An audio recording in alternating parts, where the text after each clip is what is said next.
लत इंसान के जीवन में ऐसी होती है, अगर एक बार इंसान को किसी चीज़ की लत लग जाए तो वो लत छूट पाना मुश्किल ही नहीं, नामुमकिन हो जाता है। दोस्तों, आज की घटना जो मैं आपको बताने जा रहा हूँ, इसमें एक लड़की को सोशल मीडिया की ऐसी लत लग जाती है, उसे वो कभी छोड़ ही नहीं पाती।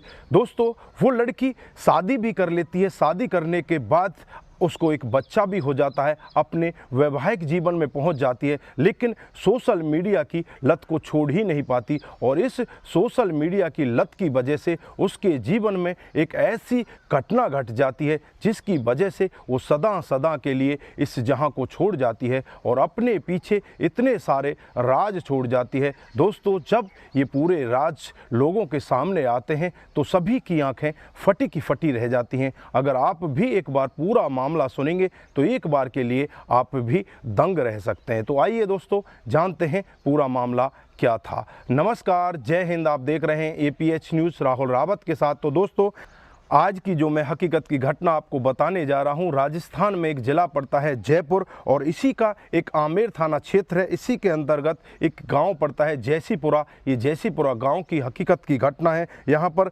रेशमा मंगलानी, जिसकी उम्र 21 साल होती है, उसके पति का नाम होता है अयाज अंसारी, जिसकी उम्र 24 साल होती है।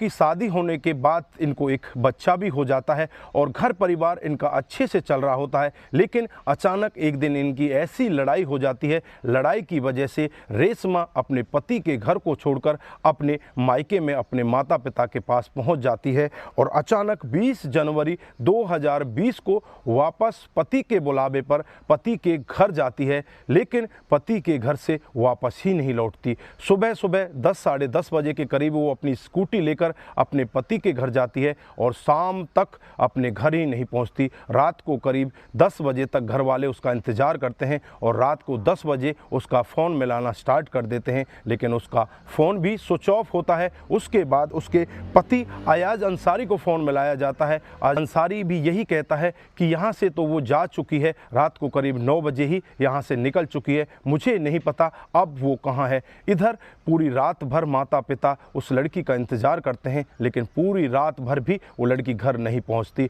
अगली सुबह जैसे ही होती है, अड़ोसी पड़ोसियों की मदद से नज़दीकी आमेर थाने में पहुंच जाते हैं और वहां जाकर अपनी बेटी की गुमशुदगी की रिपोर्ट दर्ज करा देते हैं। और पुलिस वाले जब उनसे पूछताछ करते हैं तो वो यही कहते हैं कि इस सब में उसके पति अयाज अंसारी का हाथ है।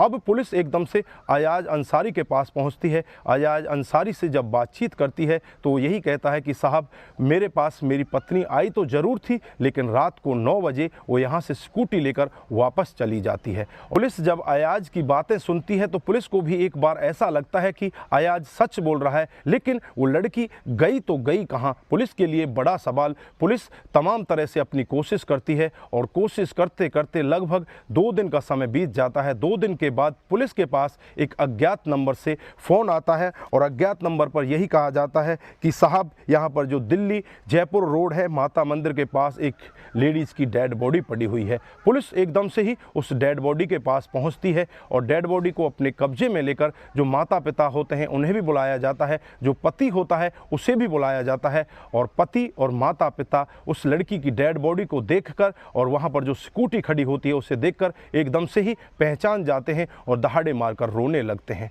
अब जो पुलिस होती है उस डेड बॉडी को लेकर पोस्टमार्टम के लिए भेज देती है। उसका चेहरा बुरी तरह से बिगड़ा होता है। जैसे ही पोस्टमार्टम की रिपोर्ट आती है तो उससे साफ खुलासा होता है कि पहले इसका गला दबाया गया है, उसके बाद इसके चेहरे को बिगाड़ा गया है।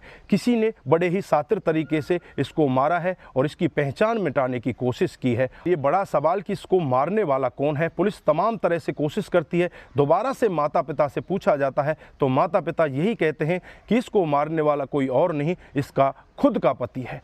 पुलिस इस तरह की बातें सुनती है तो मोबाइल की CDR रिपोर्ट निकालती है, वहाँ के तमाम CCTV कैमरों को खंगालती है और CCTV कैमरे खंगालने के बाद पता चलता है जो पति होता है अयाज अंसारी वो भी वहीं पर दिखाई देता है और जो ये लड़की होती है रेशमा वो भी वहीं पर दिखाई देती है। अब पुलिस एकदम से एक्शन मोड में आती है और अयाज अंसारी के घर पहुँचती है, उसे अपनी गिरफ्त में ले लेती है। गिरफ्त में लेने के बाद जब उसे सख्ती के साथ पूछताछ करती है, पहले तो इधर उधर घुमाने का काम करता है, लेकिन पुलिस का रवैया देखकर थोड़ी देर में ही टूट जाता है और सब कुछ तोते की तरह रटा रटाया बताने लगता है। वो बताता है कि साहब, अक्टूबर 2017 का ये मामला है, जब हम दोनों एक दूसरे से फेसबुक पर चैटिंग करते हैं और चैट करते करते एक दूसरे के करीब आ जाते हैं। हम एक दूसरे से मिलने का वादा करते हैं, फिर एक दूसरे से मिलते हैं और जैसे ही हम एक दूसरे से मिलते हैं तो एक दूसरे की शक्ल को देखकर एक दूसरे पर मोहित हो जाते हैं और इस कदर मोहित हो जाते हैं हम दोनों एक दूसरे के साथ प्यार कर बैठते हैं। लगभग काफ़ी समय ऐसे ही बीतता रहता है और फिर एक दिन वो भी आ जाता है, हम एक दूसरे के साथ मिलते हैं और फिजिकल रिलेशन भी बनाते हैं। उसके बाद हम दोनों को लगने लगता है कि क्यों ना अब हम शादी कर लें, एक दूसरे के बगैर हम रह ही नहीं पाते, तो हम एक दूसरे के करीब इतने क्यों ना हो जाएं, हम शादी के बंधन में बंध जाएं। उसके लिए हम अपने माता पिता से बातचीत करते हैं, लेकिन दोनों के माता पिता मना कर देते हैं क्योंकि हमारा धर्म अलग होता है। मैं मुस्लिम होता हूँ, ये हिंदू होती है, इस वजह से हमारी शादी नहीं हो पाती। फिर अप्रैल 2018 में हम दोनों घर से भाग जाते हैं और यूपी के गाजियाबाद में जाकर रहने लगते हैं। वहीं पर जाकर हिंदू रीति रिवाज से हम शादी कर लेते हैं और मुस्लिम रीति रिवाज से हम निकाह पढ़ लेते हैं। उसके बाद कमरा लेकर वहीं पर आराम से रहने लगते हैं और कुछ दिन का समय ऐसे ही बीतता है।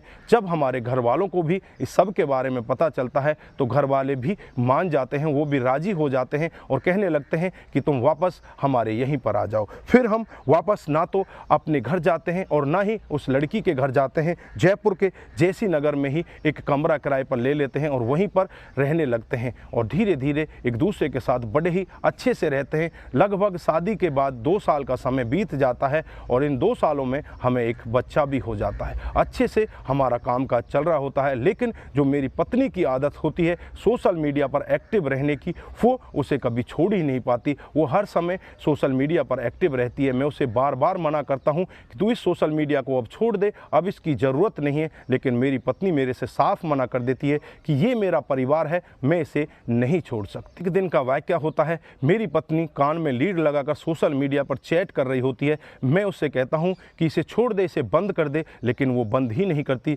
मेरा गुस्सा बहुत ज़्यादा बढ़ जाता है, मैं उसके फ़ोन को तोड़ देता हूँ और फ़ोन तोड़ने के बाद फिर हमारी आपस में लड़ाई होती है और उसके बाद जो मेरी पत्नी होती है दूसरा फ़ोन ले आती है। अगले दिन ही दोबारा से वो फिर चैट स्टार्ट कर देती है। धीरे धीरे ऐसे ही समय बीतता रहता है और एक दिन ऐसा भी आ जाता है हमारे बीच में बहुत ही ज़्यादा लड़ाई हो जाती है। लड़ाई इस कदर बढ़ जाती है कि जो मेरी पत्नी होती है अपने बच्चे को लेकर मेरे घर को छोड़कर अपने मायके में चली जाती है, अपने माता पिता के पास पहुंच जाती है, वो वहां जाकर रहने लगती है। कुछ ही दिन का समय बीतता है, वो मेरे को तलाक के पेपर भेज देती है। अब मुझे डर लगने लगता है कि कहीं ये मेरे को तलाक ना दे दे, कहीं ये किसी और के साथ प्यार प्रसंग में ना पड़ जाए। मैं 20 जनवरी 2020 का वाक़या होता है, जब मैं रेशमा के घर पहुंच जाता हूं और वहां जाकर रेशमा से माफ़ी मांगने लगता हूं और उससे कहने लगता हूं कि मुझे माफ़ कर दो, मेरे से बहुत बड़ी गलती हो चुकी है, अब तुम मेरे साथ मेरे घर पर चलो। फिर रेशमा भी तैयार हो जाती है और करीब 10 साढ़े 10 बजे के करीब वो अपनी स्कूटी लेकर मेरे साथ हमारे घर पर आ जाती है। पूरे दिन हम आराम से घर पर रहते हैं, खाते हैं, पीते हैं, शाम को बियर भी पीते हैं। लगभग 9 बजे का समय होता है। 9 बजे रेशमा मेरे से कहने लगती है कि मैं अब अपने घर जाना चाहती हूँ क्योंकि मेरा बच्चा घर पर अकेला है। अब मैं रेशमा को मना करता हूं कि अब यहीं रहे, लेकिन वो मना कर देती है। फिर मैं उससे कहता हूं कि यहीं पर नज़दीकी माता का मंदिर है, क्यों ना माता के मंदिर में जाकर हम भगवान से भी माफ़ी मांग लें। फिर इस पर रेशमा पहले तो मना करती है, लेकिन फिर मेरी अनुरोध करने पर वो मान जाती है और हम दोनों माता के मंदिर के करीब पहुँच जाते हैं। और जैसे ही वहाँ पर पहुँचते हैं तो मैं देखता हूँ मेरी पत्नी अपने कानों में लीड लगाकर फिर किसी से चैट कर रही होती है। मैं उससे कहता हूँ कि तू फिर वही काम करना स्टार्ट कर दिया, तू इसको बंद कर दे, लेकिन वो मेरे से उल्टा कहती है कि तूने वही काम स्टार्ट कर दिया, मैंने तेरे को पहले ही मना किया था कि मैं इस परिवार को नहीं छोड़ सकती, फिर तू मेरे को दखल अंदाजी कर रहा है, मैं तेरे पास नहीं जा सकती। अब मेरा गुस्सा बहुत ही ज़्यादा बढ़ जाता है और गुस्से में मैं उसके गले को दबाने लगता हूँ और तब तक दबा कर रखता हूँ जब तक उसके प्राण नहीं निकल जाते। उसके बाद वहीं पर पड़े हुए पत्थर को उठाता हूँ और पत्थर से उसके चेहरे को इस कदर बिगाड़ देता हूँ जिससे कि इसकी पहचान ना हो पाए। फिर इसे दिल्ली जयपुर रोड पर ही माता मंदिर के सामने झाड़ियों में फेंककर वहां से फरार हो जाता हूं। दोस्तों, जब पुलिस भी ये पूरा मामला सुन रही होती है तो पुलिस भी एक बार के लिए दंग रह जाती है और पुलिस जो माता पिता होते हैं उनसे कहने लगती है कि अगर आपकी बेटी सोशल मीडिया को छोड़कर अपने वैवाहिक जीवन में ठीक से रहती तो शायद इतने बड़े क्राइम को अंजाम नहीं दिया जाता। तो दोस्तों, यहाँ पर आप क्या कहना चाहते हैं? आपके जो भी राय है एक बार कमेंट बॉक्स में ज़रूर दीजिएगा। क्या यहाँ पर पत्नी ने जो किया सही था या गलत था, या उसके पति ने जो क्राइम किया क्या वो उचित था या अनुचित था? आपकी जो भी राय है एक बार कमेंट बॉक्स में ज़रूर दीजिएगा। दोस्तों, इस घटनाक्रम को सुनाने का उद्देश्य किसी को बरगलाना, किसी को बहकाना, किसी पर किसी प्रकार का दबाव बनाना नहीं है। हमारा उद्देश्य बस यही है कि आप लोग जागरूक हों और ऐसे क्राइम के बारे में जानें जो डे बाय डे हमारे समाज में बढ़ते जा रहे हैं। दोस्तों, आज के लिए बस इतना ही। फिर मिलते हैं किसी नए मोड के साथ। तब तक के लिए आप अपना ख्याल रखें, अपने परिवार का ख्याल रखें, सतर्क रहें, सावधान रहें और ऐसे क्राइम को अपने आसपास ना होने दें। दोस्तों, अगर आप लोगों को हमारे वीडियोज़ ज़रा से भी प्रभावित करते हैं तो दोस्तों के साथ ज़रूर शेयर करके जाइए। दोस्तों, आपका एक शेयर हमें आगे बढ़ाएगा। और के लिए बस इतना ही। फिर मिलते हैं किसी नए मोड के साथ। तब तक के लिए आप अपना ख्याल रखें, अपने परिवार का ख्याल रखें, सतर्क रहें, सावधान रहें और ऐसे क्राइम को अपने आसपास ना होने दें। नमस्कार, जय हिंद, जय भारत।